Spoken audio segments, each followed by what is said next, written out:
aonde estou. Em silêncio me pergunto para onde eu vou. O meu pensamento vai aonde eu não posso ir.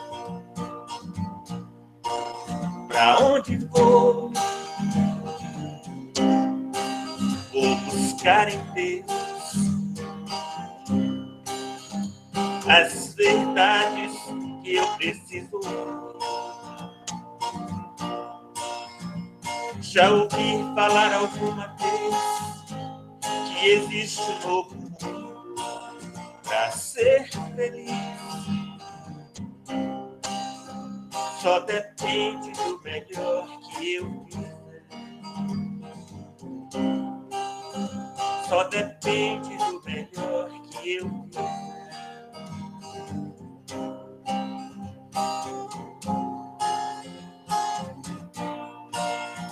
Quem sou eu?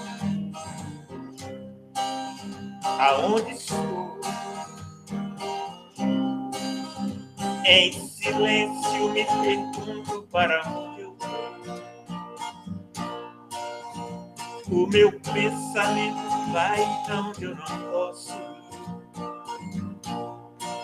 Pra onde vou?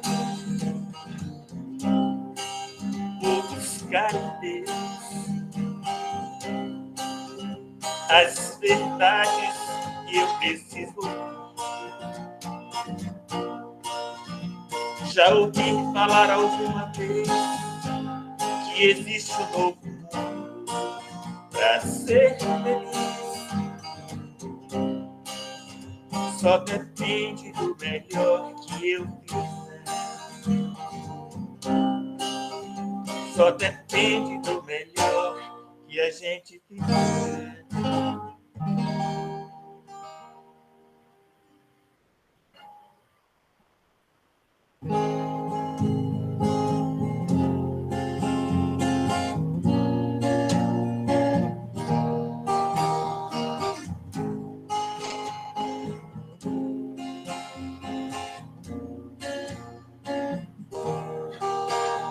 Quem ama sabe bem o que é o amor, que vem de Deus, do que Ele é capaz.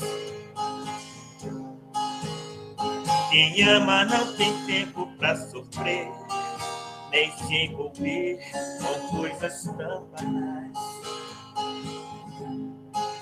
Somente o amor é capaz de transformar os corações e construir um mundo melhor de paz.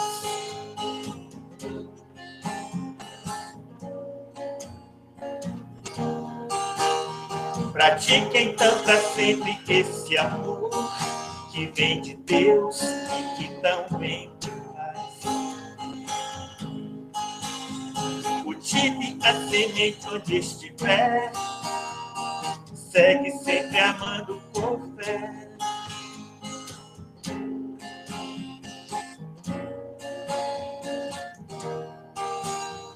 Quem ama sabe bem o que é o amor, que vem de Deus, que Ele é capaz.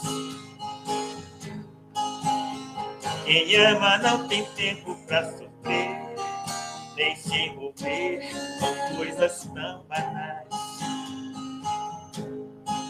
Somente o amor é capaz de transformar os corações e construir um mundo melhor de paz.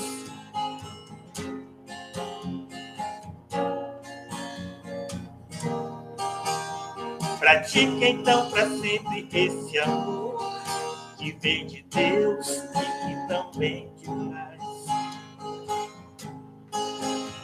Cultive a semente onde estiver, segue sempre amando com fé.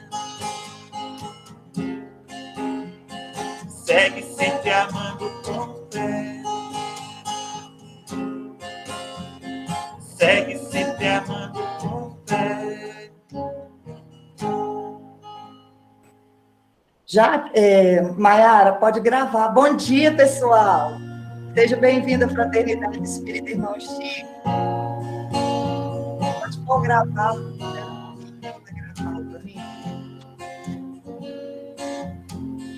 Dia cansado de tudo, pensei desistir.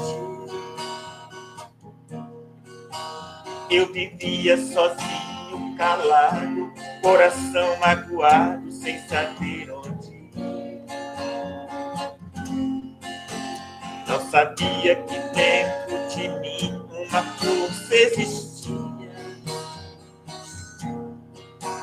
que pudesse vencer as barreiras do meu caminho.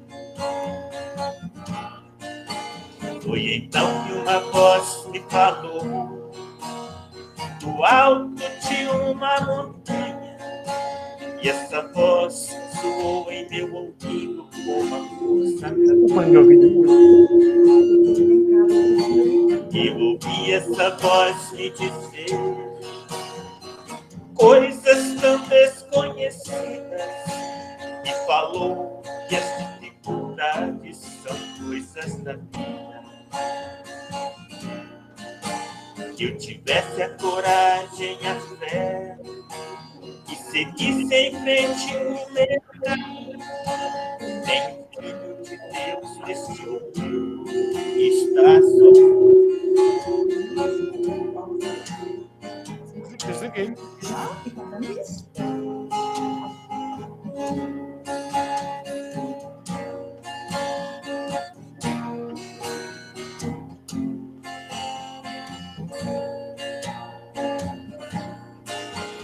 Eu ouvi essa voz me dizer coisas tão desconhecidas, e falou que as dificuldades são coisas da vida. Que eu tivesse a coragem, a fé, e seguisse em frente o meu caminho. Nem o Filho de Deus deste mundo está sozinho. Que eu tivesse a coragem, a fé, e seguisse em frente o meu caminho. Nem o Filho de Deus neste mundo está sozinho.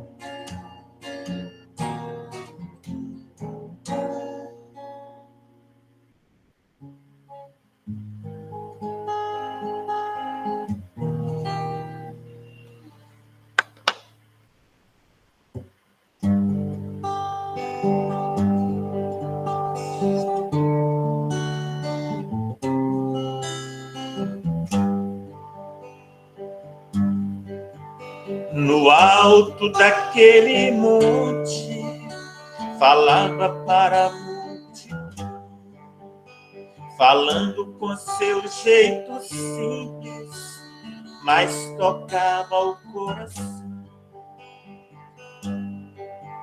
Surgia a noite tão bonita e o céu azul todo estrelado. A multidão atenta ouvia aquele ser iluminado. A sua voz doce e singela fez o povo adormecer.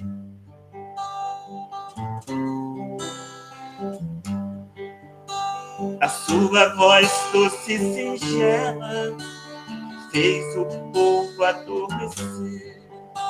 No alto daquele monte, curas fez acontecer. No alto daquele monte, curas fez acontecer.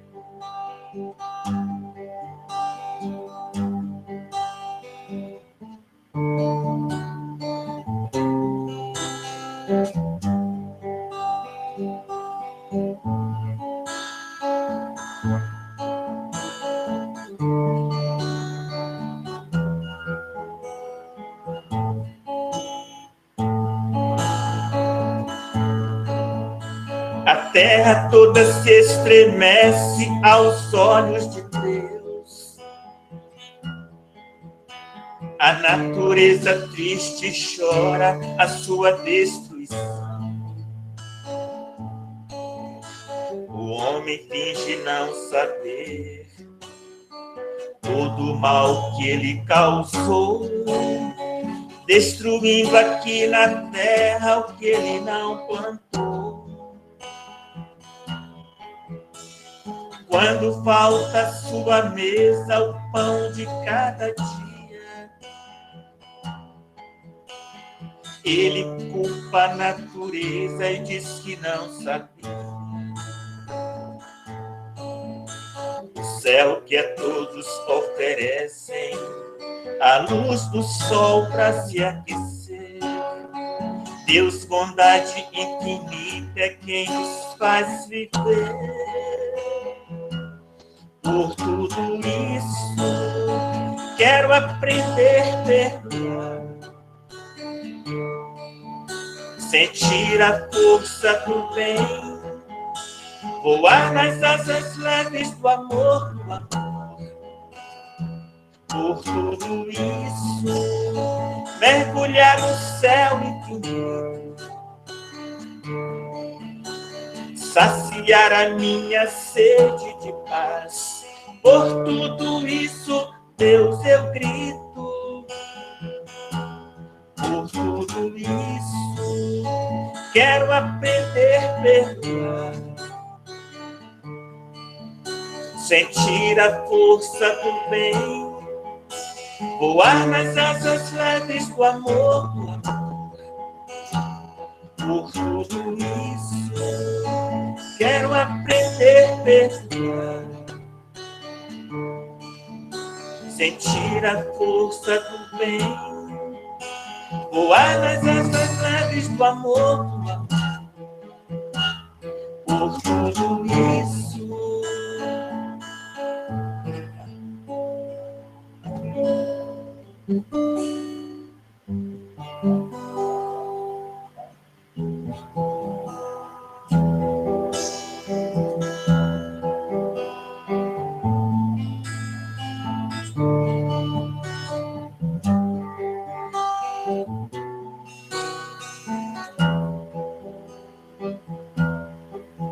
o amor é a pura essência de Deus, é a água, é o pão que alimenta, é a força que move o meu ser.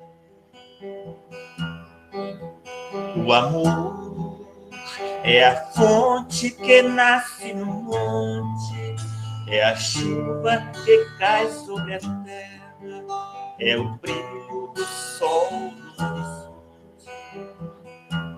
Somente o amor faz a gente viver e sonhar, dá força pra gente amar e ser amado.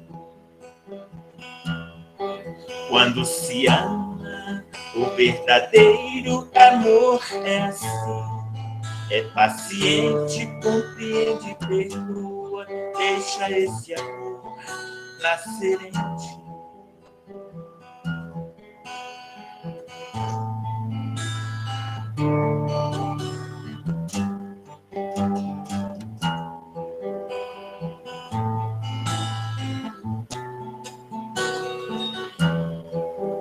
O amor é a fonte que nasce no monte, é a chuva que cai sobre a terra, é o brilho do sol no horizonte.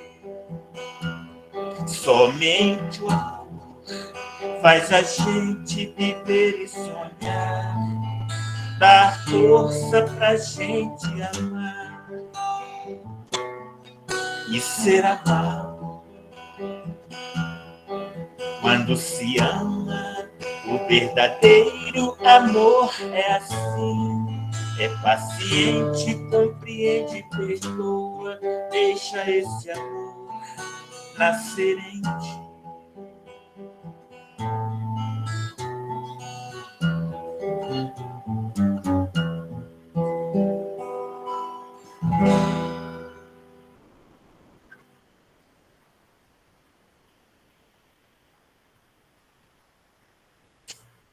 Deus,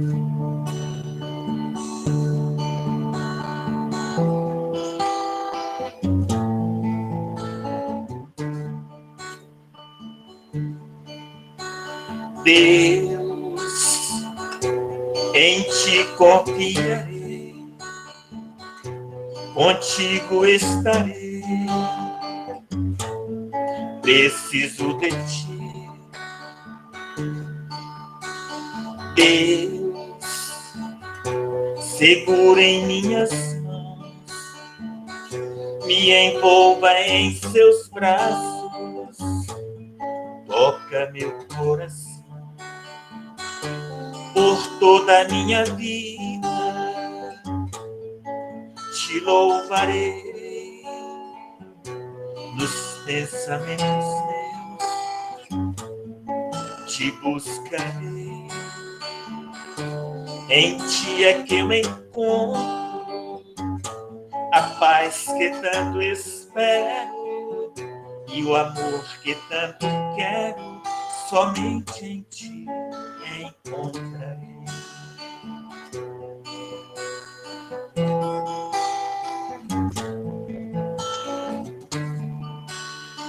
Deus, segura em minhas mãos, me envolva em seus braços, toca meu coração. Por toda a minha vida te louvarei, nos pensamentos meus te buscarei.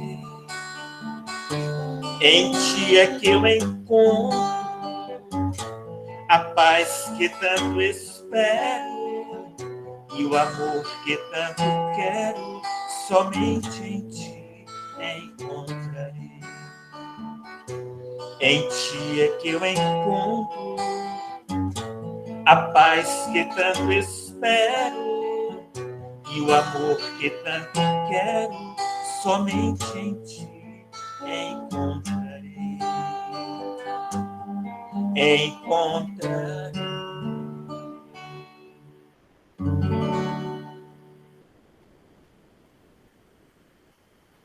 Gratidão. Gratidão, Toninho. Deus te abençoe e te proteja imensamente. Assim seja. Muita paz a todos. Bom trabalho para vocês. Presencial e virtual, né? Eu vou pedir que quem tiver com celular, desligue ou coloque no modo silencioso, por favor. E nós vamos começar, né? Amor e boa vontade. Tentemos, meus irmãos, imaginar as vibrações sublimes trazidas por tantos espíritos abnegados, colaboradores celestiais que nos ajudam a formar trilhas de luz para clarear as veredas percorridas por mulheres e homens, jovens e crianças, elevando o ser humano naquilo que tem de melhor, o amor e a boa vontade de Deus. Zé de Menezes, conversando com seu anjo da guarda. Então, vamos elevar o nosso pensamento a Deus, a Jesus, a espiritualidade amiga que vem aqui conosco, os mentores da Fraternidade Espírita, irmão Chico, nosso querido Chico Xavier, e todos os irmãos também que proporcionam para a gente a oportunidade de trabalhar na seara do Cristo, de estar presente, de buscar conhecimentos para a nossa caminhada evolutiva. Agradecendo imensamente ao Pai o dom da vida, a oportunidade da reencarnação.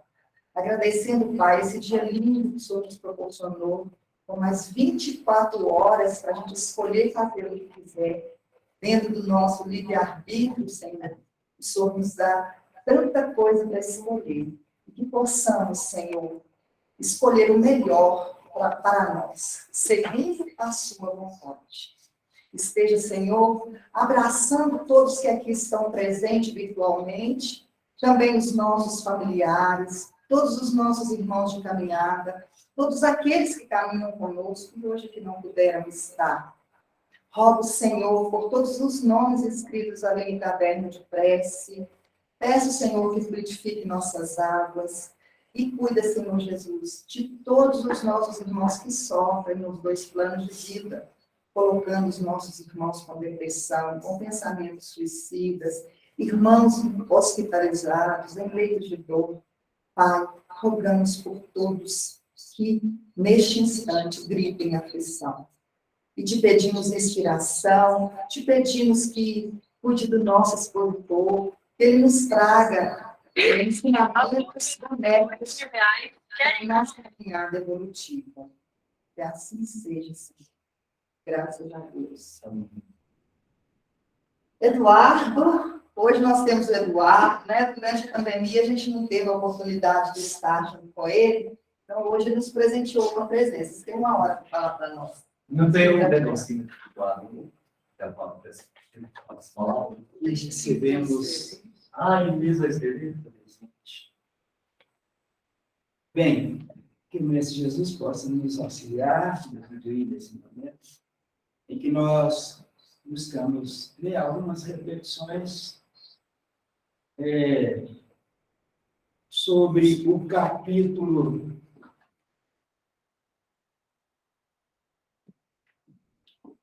16 do Evangelho segundo o Espiritismo. Não se pode servir a Deus e a Mamon.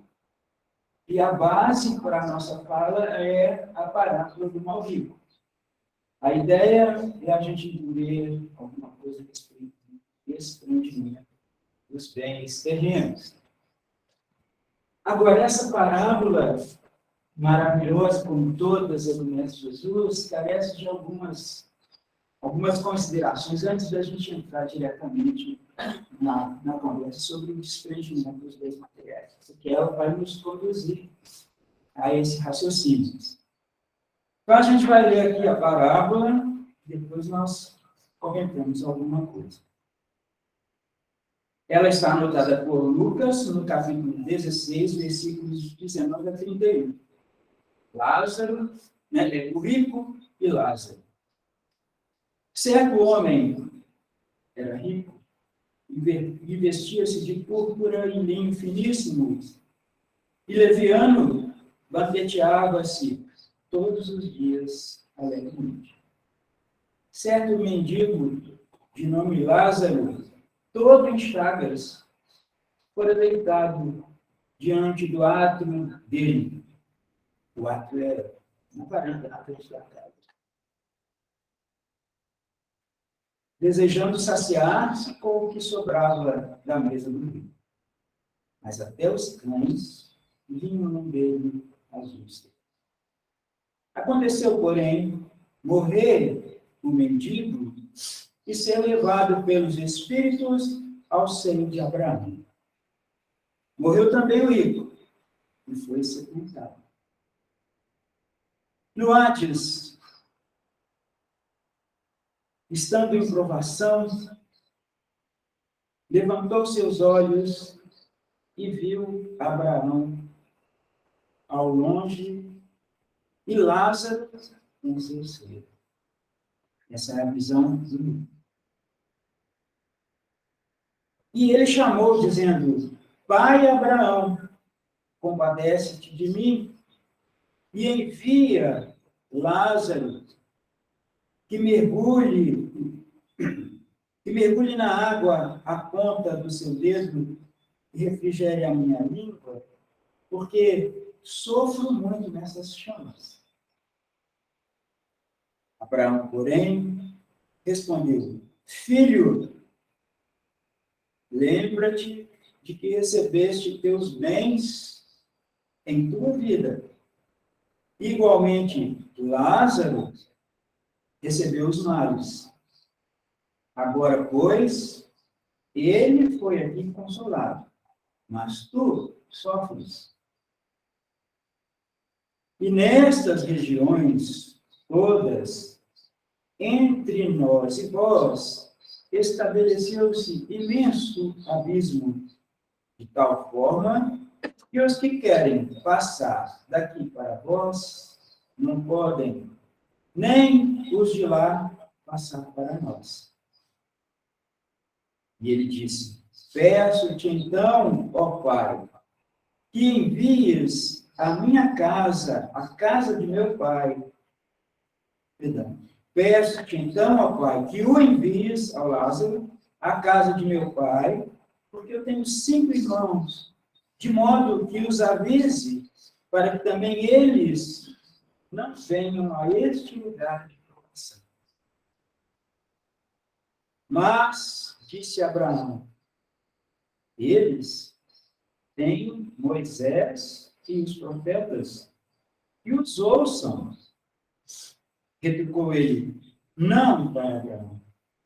Mas se alguém dentre os mortos for a eles, mudarão a mente. Respondeu Abraão, se não ouvem a Moisés e os profetas, mesmo se levante alguém dentre os mortos, não se persuadirão. Uma coisa assim, clara, como que nós, né, na nossa interpretação através das religiões, dos evangelhos de Jesus, fomos capazes de negar a vida após a morte, de negar que a nossa vida é apenas essa manifestação do Espírito aqui no plano material, e depois disso a gente vai entrar em uma condição em que a gente só vai retomar a consciência, já só vai ressuscitar o mesmo. É algo assim que trafega em sentido contrário ao raciocínio lógico que é representado pela perfeição, né, da obra do Pai Celestial, da inteligência suprema. Como a inteligência suprema cria criaturas maravilhosas, perfectíveis, né, para ter um período de manifestação curto nesse ambiente da criação divina, de 70, 80, 90 anos, e depois uma eternidade em sono, em condição, seja lá a condição que a gente vive, para depois, no dia da destruição de toda a obra, a gente ser chamado a consciência. Isso não condiz com a inteligência suprema, né? Então, a gente, cada vez que mergulha numa das orientações do Evangelho do Mestre Jesus, mais profundo vai ficando o nosso contato com a perfeição da obra divina e com o entendimento da pluralidade das existências, da vida que pulula pelo universo inteiro, né? Então, é maravilhoso a gente ter esse contato. E cada coisa seu tempo, né? Durante muito tempo, nós aceitamos as orientações sem esse raciocínio. Mas, a partir dessa nossa época, isso se torna praticamente impossível a gente manter a fé sem entender, sem aceitar essas informações. Bem, nós aqui nessa parábola, eu gostaria de lembrar que nós estamos nos utilizando da análise do Carlos Torres Pastorino, que traz sempre informações, ele disseca completamente as parábolas, os ensinamentos, tem como base as questões linguísticas, tudo para facilitar para a gente o entendimento. Nós vamos passar por cima de muita coisa, porque nos interessa mais profundamente a orientação a respeito do desprendimento dos bens terrenos. Aqui, né, nós nos deparamos com um ensino claro sobre a consequência imediata na vida após a morte da nossa condição de vida atual durante a manifestação do plano físico. é imediata é imediato o contato que nós temos com as consequências da nossa manifestação na materialidade. Né? Por isso, a orientação constante da busca do espiritual. Ela destaca o contraste entre a riqueza extrema e a miséria, a necessidade. Um mendigo tolhido das suas capacidades físicas, ele foi colocado no ádrio lá da casa do rico, porque ele mal se movimentava, de forma que ele não conseguia pedir que os cães viessem lá e lamber suas feridas. Então, representa alguém que está com a sua liberdade cerceada de alguma forma na manifestação. E colocado ali, buscando alimentar-se ou receber algo daquele que nesse momento se manifesta na materialidade, envolvido com a fartura, com os bens materiais. Qual que é o entendimento que nós temos a respeito dessa situação, segundo as orientações das doutrinas dos Espíritos e as orientações do Evangelho? Que o forte auxilia os fracos, que aquele que se veste com decoro auxilia a vestir o desnudo. Então, a parábola coloca à nossa frente a situação e espera que nós entendamos que o que vai acontecer ali é a representação do que pode acontecer em nossas vidas, o que pode acontecer conosco em muitas e muitas circunstâncias. Então, o mendigo, colocado à porta do homem de posse, aguardando o sobejo, aguardando as sobras. Aí, a gente precisa entender algumas nuances da parábola. Então, ensina aí o contraste entre a riqueza e a extrema miséria. O manto púrpura era a representação mesmo da ostentação. A cor púrpura, na época, era uma cor muito difícil de se conseguir. Então, era caro.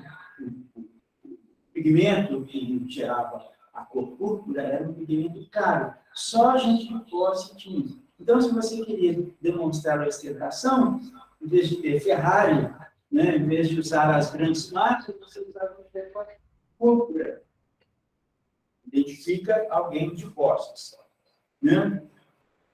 Então, a cor púrpura, as túnicas de linho, isso era a roupa normal para os ricos. Banquetear-se alegremente, diariamente, também era algo que só quem tinha posses podia. Porque o homem comum, muitas vezes, se alimentava frugalmente e olhe lá, uma refeição por dia ou menos. Então, ao lado disso, o pobre, que apropriadamente eles denominaram, a parábola denomina de Lázaro, para não ficar chamando ele de mendigo. E Lázaro é uma abreviatura, um apelidozinho de Eliezer, que significa Deus ajuda. Então, a escolha do mestre pelo nome Lázaro tem fundamento. né, para auxiliar na compreensão do ensinamento por pessoas, né, que éramos muito mais ignorantes do que somos hoje. Ele é descrito como um mendigo, né, e não tinha nada, coberto de chagas, permanecia ali deitado, sem se movimentar, e fora deitado, está escrito na palavra, alguém colocou ele, porque ele não se movimentava. Então, embora ele não fosse cuidado pelas pessoas, pelo Lázaro, né, com amor, ele recebia alguma coisa. Porque, olha, ele não se mexia, ele não se movimentava, mas permanecia ali. Alguém o trazia, era muito comum, eles traziam os entrevados, os paralíticos, na maca, colocavam num lugar onde eles tivessem acesso a algum tipo de auxílio, porque não era o hábito da época o auxílio como a gente hoje faz, como a gente busca, onde tem pessoas necessitadas, vai, auxilia, a gente se organiza, a gente cria organizações para auxílio, semelhante. Naquela época, isso não. Então, precisava, o necessitado precisava ostentar a sua necessidade da mesma forma que o empoderado ostentava a sua pujança material. Né? Então, ele foi colocado ali e recebia dos servidores de Lázaro alguma coisa com que ele se alimentava. Isso foi muito bom entender, me perturbava muito a ideia de por que é que o rico, quando se vê na situação de sofrimento, ele pede que o pai mande o Lázaro auxiliá-lo. Isso me perturbava. Gente, mas que folga, né, desse rico, que além de tudo, né, além de ter passado a vida toda no bem bom, na hora que ele se vê no aperto, ele quer que o Lázaro vá aliviar o sofrimento dele. Mas é porque ele, aí, a gente, né, com o auxílio do pensador, a gente vai descobrindo as realidades da orientação. O Lázaro se apercebe, o rico se apercebe da situação em que está e que ela é uma consequência da sua postura durante toda a vida.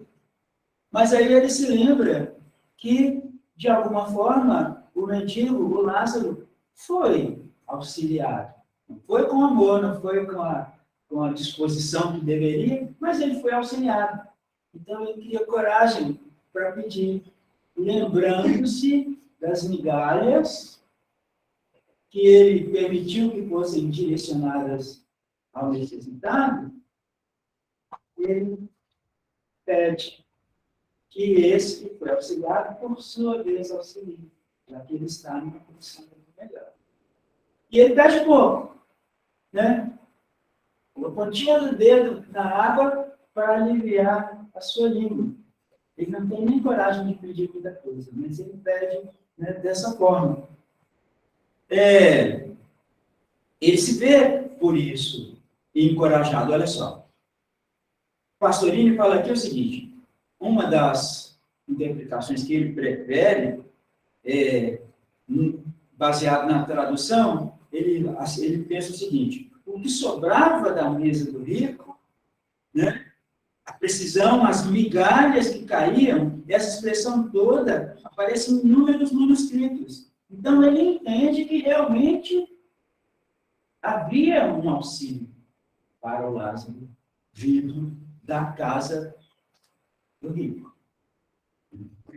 Lázaro, afinal, né, deixando o seu corpo, ele é conduzido pelos Espíritos ao seio de Abraão, ao plano espiritual, garantido para aqueles de nós que conseguimos nos descarregar das nódoas, das dificuldades espirituais que nós ajuntamos durante as nossas encarnações.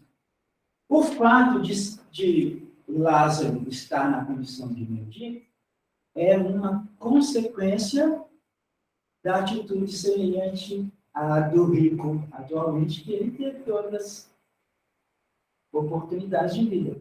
Ele só está ali, naquela condição, tolhido do acesso aos bens materiais, porque ele certamente fez mau uso dos bens materiais em outra existência. E aí, um rico do passado que se encontra com a consequência do seu apego excessivo aos bens materiais. A sua incapacidade de auxiliar. Aí ele vê, né, o irmão na mesma condição, o rico. Né? Ele certamente, nesse momento, expurga toda a nódoa, tudo o que ele trazia de peso agregado ao seu corpo espiritual, de forma que aí ele ascende ao seio de Abraão, ao plano elevado. E entra no momento de colher o resultado do seu aprendizado. Então, outra coisa muito interessante dessa parábola é que ela, como eu falei no começo, ela traz uma informação muito boa a respeito da percepção, da intenção de Jesus passar para nós a percepção a respeito da vida após a morte, da continuidade da vida. Então, olha só, a crença, que eu vou ler como o pastorinho avaliou direto, olha só.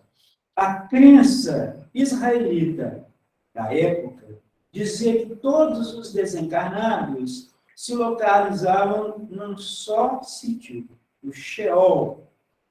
E em grego, Sheol, esse lugar, esse plano espiritual para onde iam, segundo a crença israelita, os mortos, se chama Hades, que é como está na parábola, né? Que fala aqui, ó, no Hades, estando em provação, levantou os olhos e viu Abraão ao longe e Lázaro no seu seio.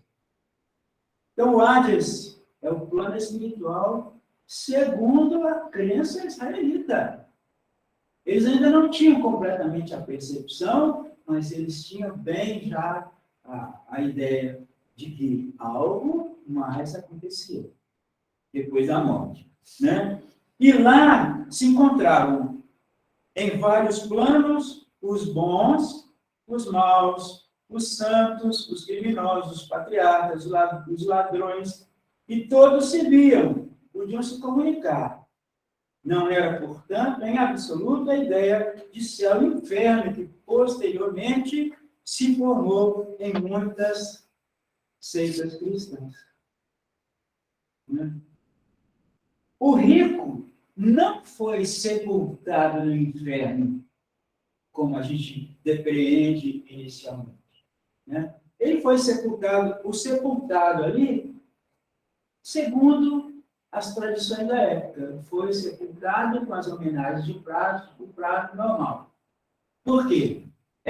O importante é percebermos que ele não tinha uma ligação direta com o entendimento espiritual, porque estava extremamente apegado aos bens materiais. O Lázaro foi conduzido ao seio de Abraão. Foi levado pelos espíritos após desencarnar para o plano espiritual mais elevado, condizente com a condição de alguém que cumpriu, que expurgou o que precisava expurgar, passou pela expiação. Então, a expressão seio de Abraão era o plano espiritual mais elevado, dirigido por esse espírito, pelo patriarca, o criador da religião, né? Um dos formadores da religião israelita. Então, a descrição feita por Jesus do mundo astral é muito mais conforme com os ensinos espiritistas, os nossos, do que com as outras teorias. E ainda assim, por muito tempo, essa interpretação foi, né, meio que censurada e nós tivemos necessidade da vinda do Espírito de verdade, né, de Kardec, para reavivar isso, para trazer isso para nós, a linha de raciocínio de hoje. Né? Então, esse espírito do rico entra em provação depois que desencarna. Mas não foi conduzido para o inferno. Ele a gente vai perceber que ele tem bons sentimentos, bons pensamentos, tanto que ele chama Abraão de pai, é tratado carinhosamente como um filho. Abraão fala, filho, por enquanto não pode ser. Né? E ele faz jus ao auxílio, porque de alguma forma, através dele, houve um auxílio ao necessitado. Mas o apego excessivo aos bens materiais fazia com que ele tratasse somente de si de forma, né, soberba, se vestisse de púrpura, né, ostentasse sem se desapegar. Isso gera sofrimento depois do desencarne, porque tomando conhecimento do que nós tínhamos em nossas mãos como bens materiais e do que esses bens poderiam fazer por nós e pelos nossos semelhantes, e a gente descobre que aquilo ficou preso em nossas mãos, guardado, fechado, como fosse um baú, e não serviu para todos como deveria, era sofrimento. E era esse fogo que queimava o rico no plano espiritual, a tomada de consciência. Não existe, nós já temos, né, a percepção disso. Juiz mais rigoroso do que a nossa consciência, porque nos acompanha, está o tempo todo, né, chamando, gritando, falando, não passa, olha, presta atenção. E a gente resiste, a gente não toma conhecimento desse grito que ecoa dentro de nós, e a gente se esconde, a gente resiste. Então, entramos no plano espiritual, essa tomada de consciência nos coloca realmente a queimar no fogo do inferno. A sensação é essa. Olha só. Trata-se, portanto, da experimentação ou provação a que são submetidos os desencarnados que necessitam purificar-se. Sofria a dor da limpeza pelo fogo purificador que queima os agregados do corpo astral. Essa era a dor que perturbava. Esse era o fogo que queimava. E que faz com que, quando ele vê, quando os olhos, e vê Lázaro no seio de Abraão, ele peça socorro. Então, é quando ele levanta os olhos e vê Abraão, e no círculo por ele governado, o ex-mendigo Lázaro. Lembra-se de que na terra, ele o favorecia com os restos de sua mesa, e lhe permitia ficar deitado junto ao portão da sua casa. Ele acha ali o mínimo de coisa positiva, que vai trazer um alívio a esse corpo, mesmo que ele saiba que realmente ele deveria ter feito o desprendimento dos bens materiais, algo muito maior pelo necessitado. Mas, né, aí, Ele suplica, então, a Abraão que lhe envie Lázaro, que mergulhará o dedo na água, a fim de trazer um pouco de refrigério, pois o que mais martiriza ele é a sede. É a sede e a fome de justiça. Quando o Mestre Jesus fala assim, bem-aventurados os que têm sede e fome de justiça, porque eles serão saciados, a primeira coisa que a gente pensa, todos aqueles que fizeram algo contra mim serão injustiçados.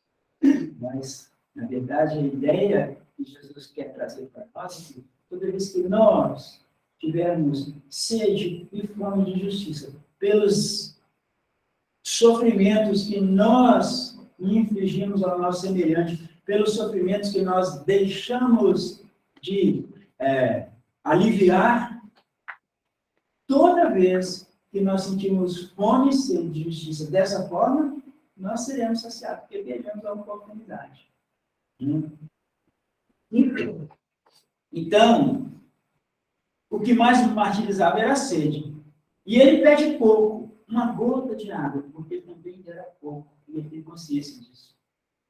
Ele se apercebe, né? Somos nós, né? No início aqui, o pastor me comenta que alguns estudiosos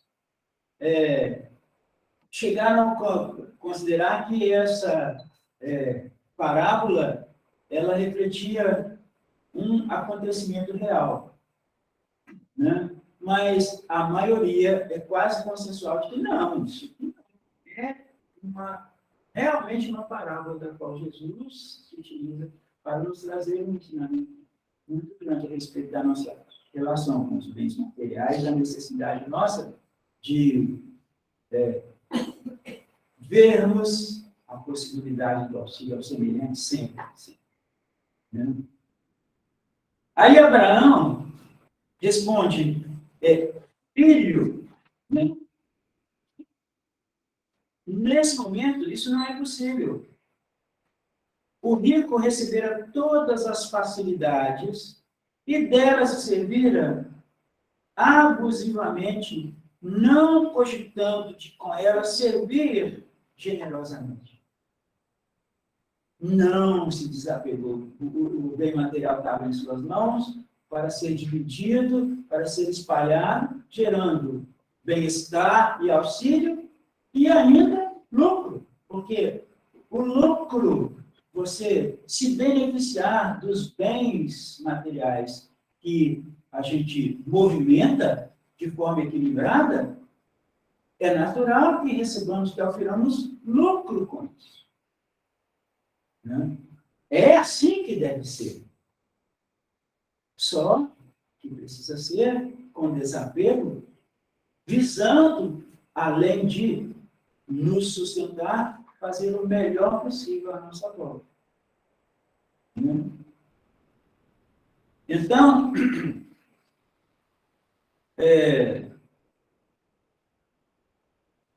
ele não se serviu generosamente. Agora, ele tinha que suportar a dor da limpeza, para purificar-se. Dor de limpeza essa que Lázaro tinha passado. Na materialidade, né? E agora encontrava o irmão rico iniciando esse processo na espiritualidade. Já pronto, achava-se agora o Lázaro reformado. Né? Ele suportou as provas da mesma maneira que o rico teria que suportá-las agora. Ele preferira, né, aproveitar a sua existência nos gozos, nos prazeres. Né? Então agora ele tinha que ter paciência.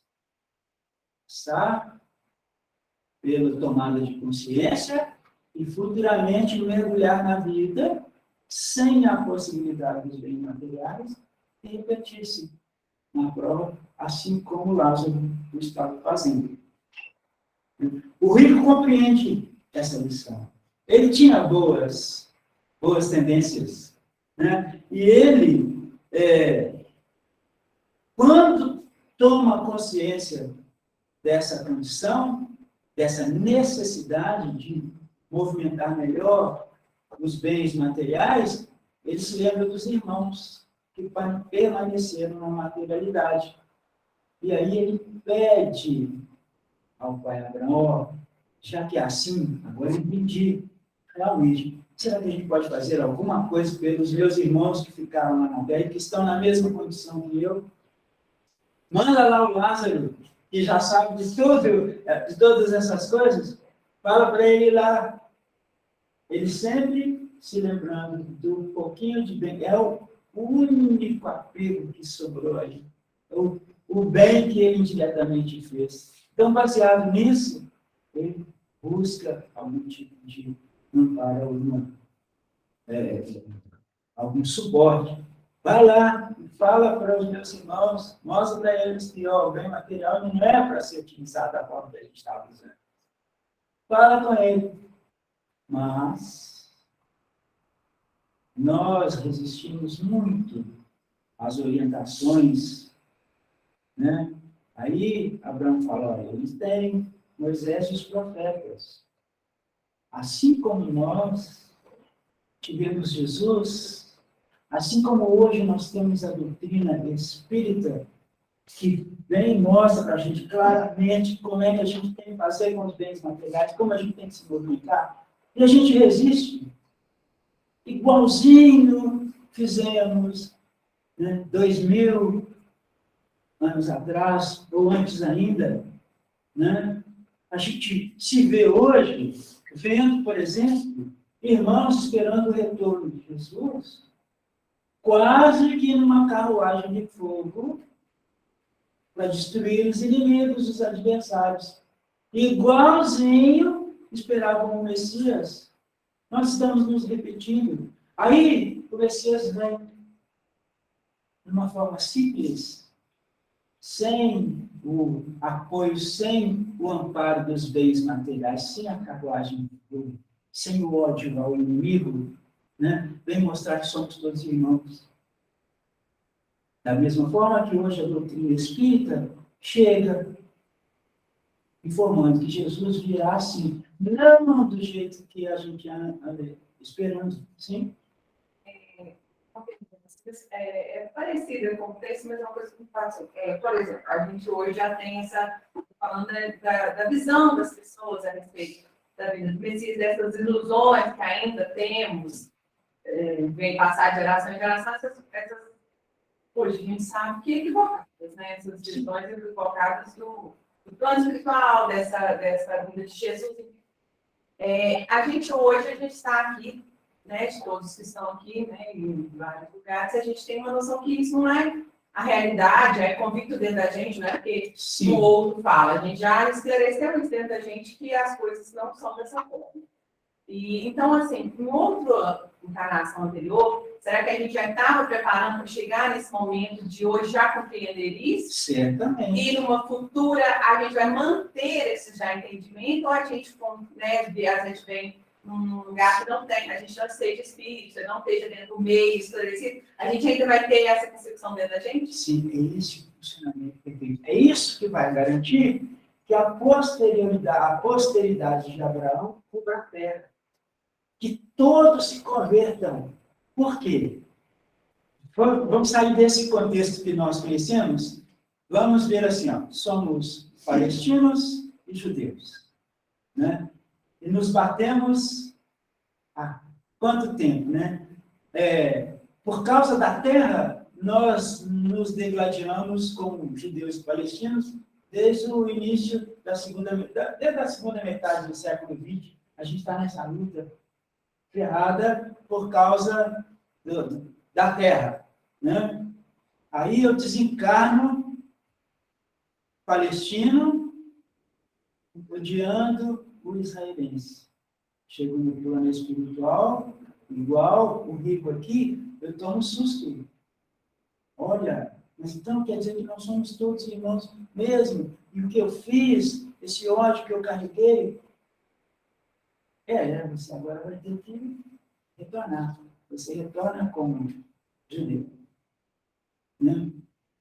mas carregando dentro de si a referência da dificuldade imposta pelo judeu contra o palestino. Aí eu serei certamente um judeu menos radical, serei capaz de entender um pouco melhor a condição do outro, graças ao tesouro que eu arregimentei, né, na minha vivência, no meu sofrimento com o palestino nas mãos do adversário. E daqui a pouquinho vai acontecer de novo. Outra vez eu volto, aí volto com o palestino, tendo vivenciado a minha experiência como judeu. E aí eu serei também um palestino menos radical. É assim que vai funcionando. Então, esse conhecimento, essas citações de entendimento que nós adquirimos, é o nosso tesouro. E a gente não come que o ladrão não rouba. Então, o abismo seria esse separativismo gerado pela nossa ignorância, né? O abismo entre... O abismo é vibracional.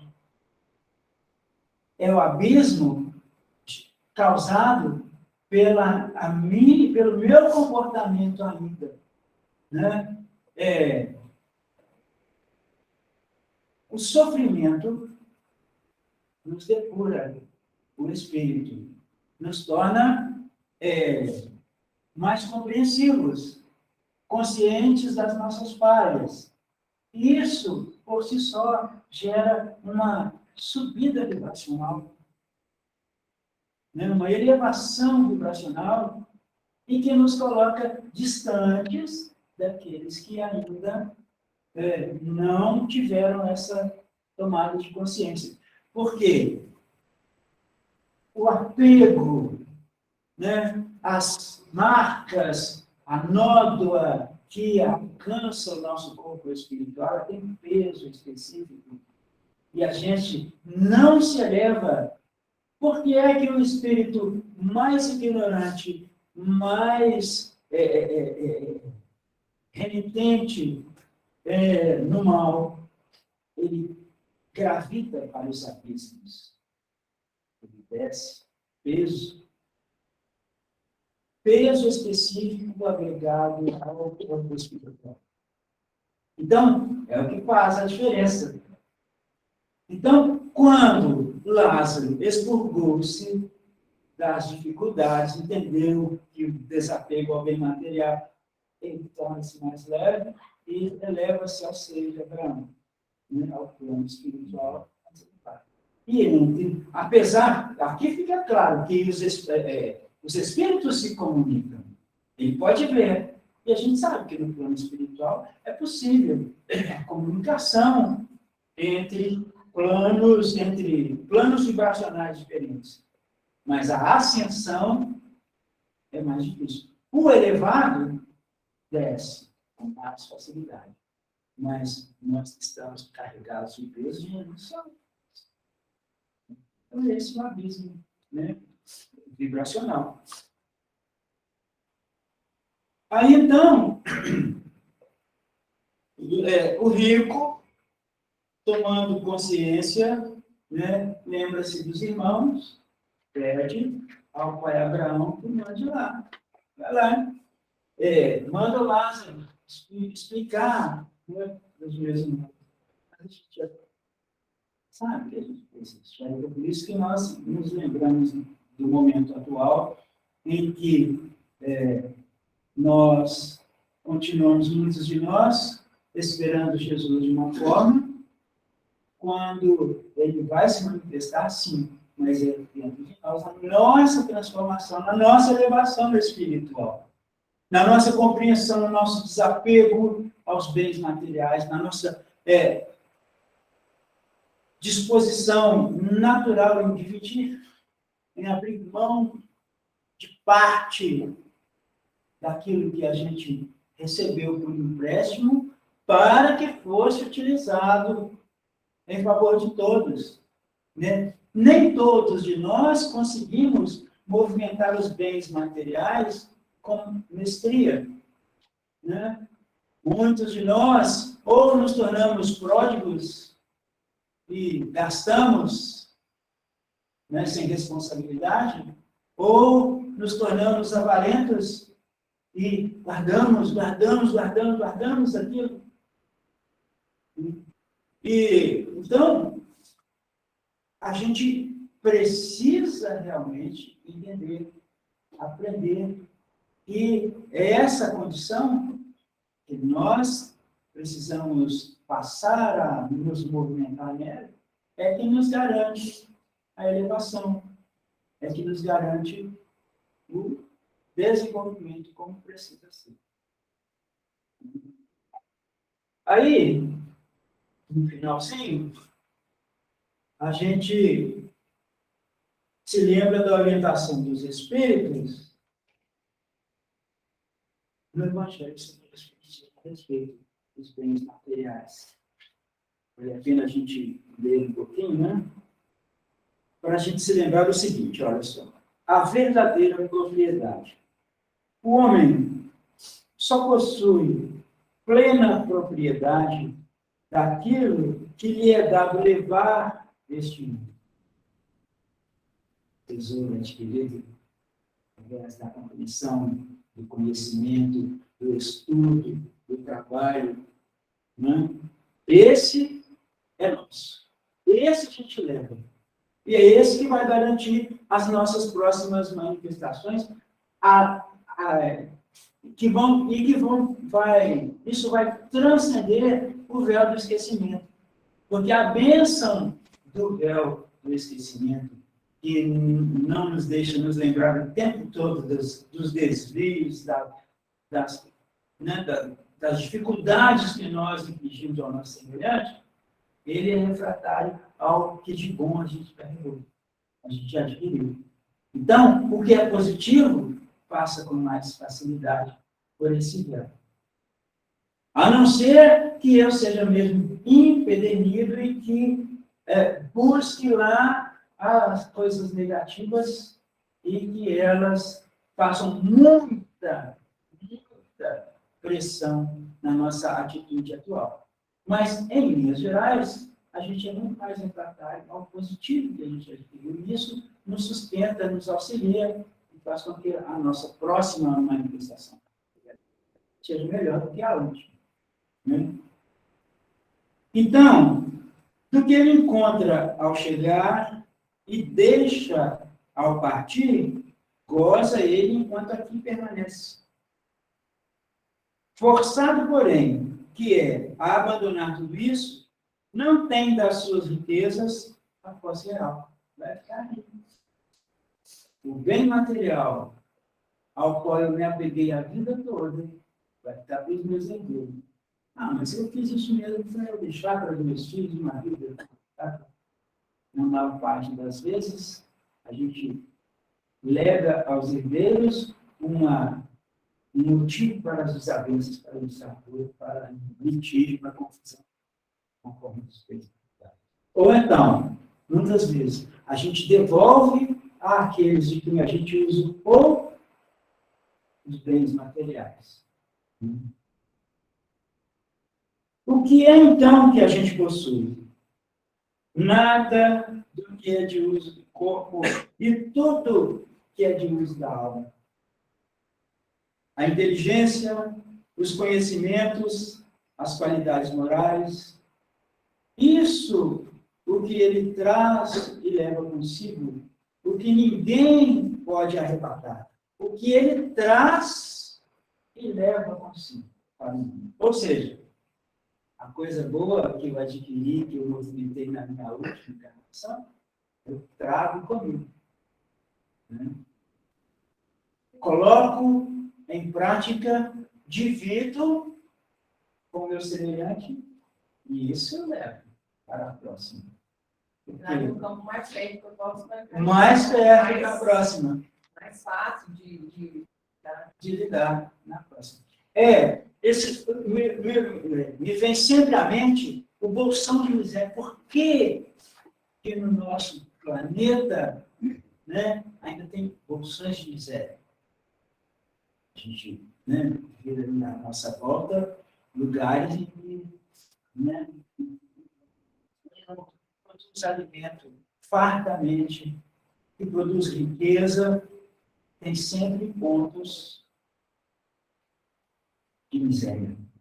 Tem sempre, a gente às vezes olha Bangladesh mexe comigo muito, muito. A gente vê assim, é lixo, né? Parece que as pessoas vivem no lixo. Lá reencarnam aqueles que consideram que ninguém tem direito de mudar de casta social. Não fazem quase que nada para auxiliar o semelhante que está em más condições. Você nasceu catador de plástico no lixo, você tem que ser catador de plástico no lixo. A sua família toda tem que ser, é assim. Né? Aí, quando eu desencarno e tomo conhecimento de como eu estava enganado, eu sou obrigado, pela minha consciência e pelo meu entendimento, a mergulhar no bolsão onde tem catador de plástico e ser catador de plástico a vida inteira, né? Ou passar fome, ou ver meus filhos perecerem de fome sem eu poder fazer nada. Por quê? Porque eu fui responsável pela minha capacidade de assambarcar para mim os bens materiais, pela formação de lugares como aquele. Então, eu terei que mergulhar e vivenciar a situação daqueles que eu fiz cair no bolsão de miséria. E aí, o que acontece? Qual é o resultado disso? A tomada de consciência. E a minha tomada de consciência, depois de mergulhar no bolsão de miséria, faz com que na próxima que eu venha, de novo, detentor da capacidade de movimentar bens materiais, eu movimente esses bens materiais de forma mais positiva. O que vai acontecer?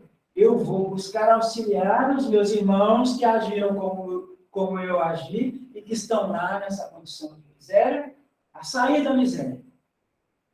Isso vai criar nesse irmão uma confiança maior no seu semelhante. Vai gerar nele a capacidade de raciocinar a esse respeito, vai facilitar, né, a sua próxima encarnação. De forma que, cada vez menos de nós sejamos capazes de ser responsáveis pela criação do bolsão de miséria. O meu auxílio vai começando a sanear aquilo. E gera naquele que é auxiliado a disposição para o auxílio da próxima vez. Então, quando maior parte de nós tivermos esse entendimento e começarmos a agir dessa forma, o que vai acontecer? O bolsão de miséria vai diminuir. Por quê? Nós seremos menos pessoas capazes de gerar, pela nossa atitude negativa, o bolsão de miséria. Teremos menos necessidade de mergulhar lá. Então, eu, além de não provocar mais, né, a formação dessas áreas de miséria, eu não precisarei mergulhar lá. Se ainda ficou algum resquício, outra forma mais suave e branda, como é tipo, né, da lei divina, que cobra de nós, sim, até o último sentido, mas de uma forma amorosa, que nos dá a oportunidade de, através do trabalho do auxílio, resgatarmos as nossas dívidas. Aí não precisaremos mais do lugar miserável. Outras formas nós teremos de resgatar, de nos purificar, né?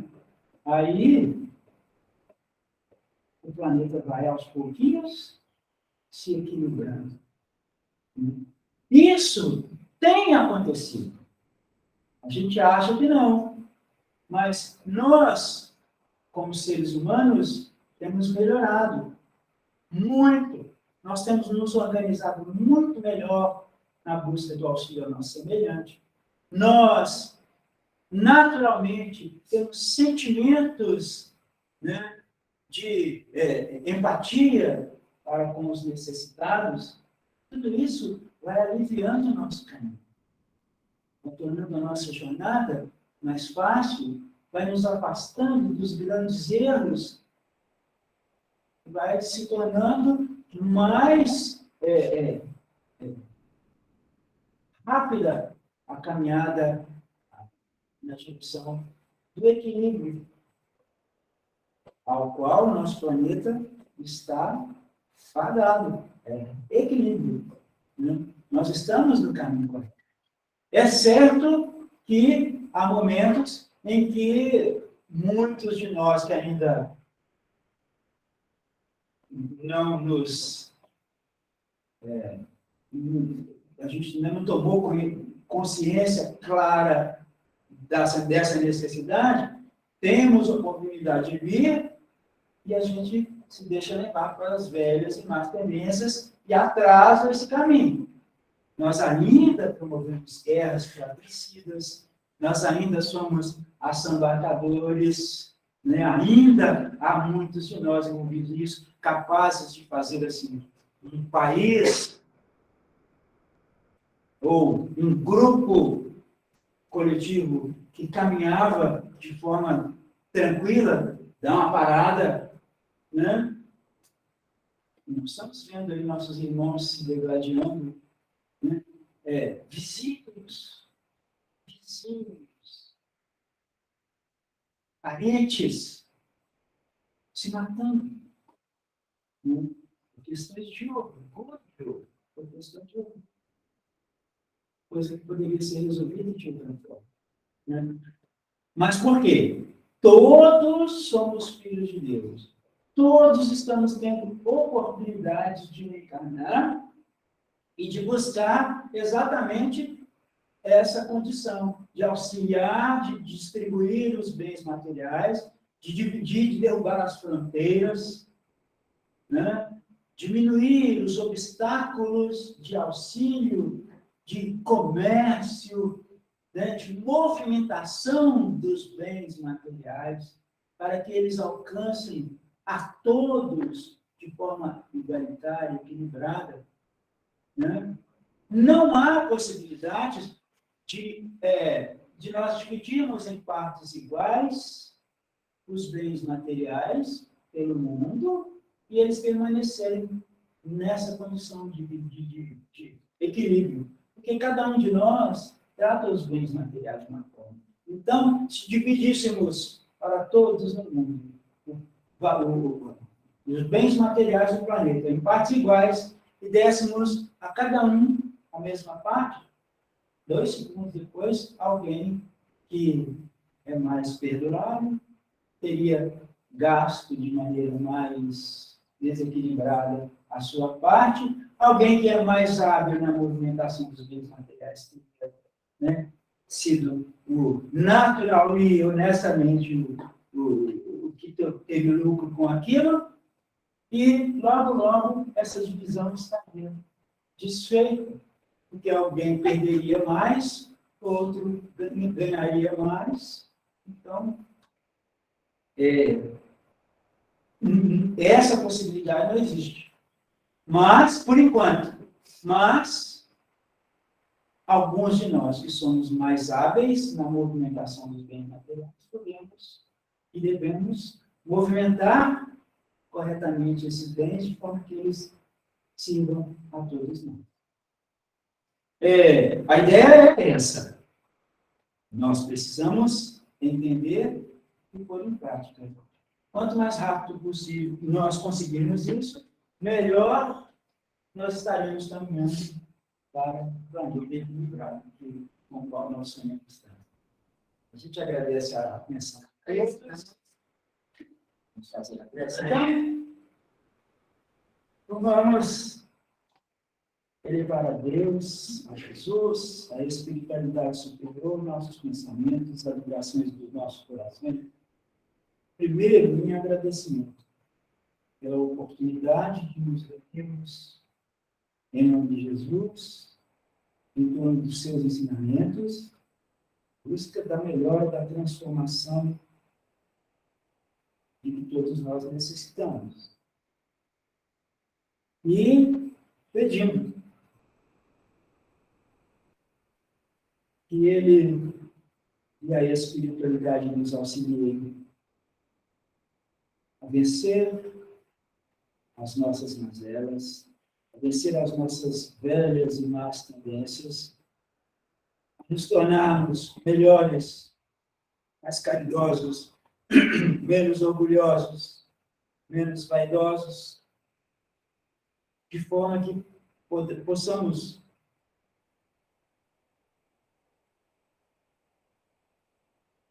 passar a fazer parte daquele grupo de espíritos que concorrem para a melhora do nosso planeta. Que os ensinamentos de Jesus possam penetrar nossas mentes, nossos corações, de forma que passemos a praticá-los, transformando assim o ambiente à nossa volta, diminuindo o abismo que nos separa dos nossos irmãos mais elevados e dos nossos irmãos em dificuldade. E nós possamos ser co-criadores de forma mais rápida e mais eficiente possível. Por isso, Jesus e a espiritualidade maior possam estar presentes em nossa vida hoje.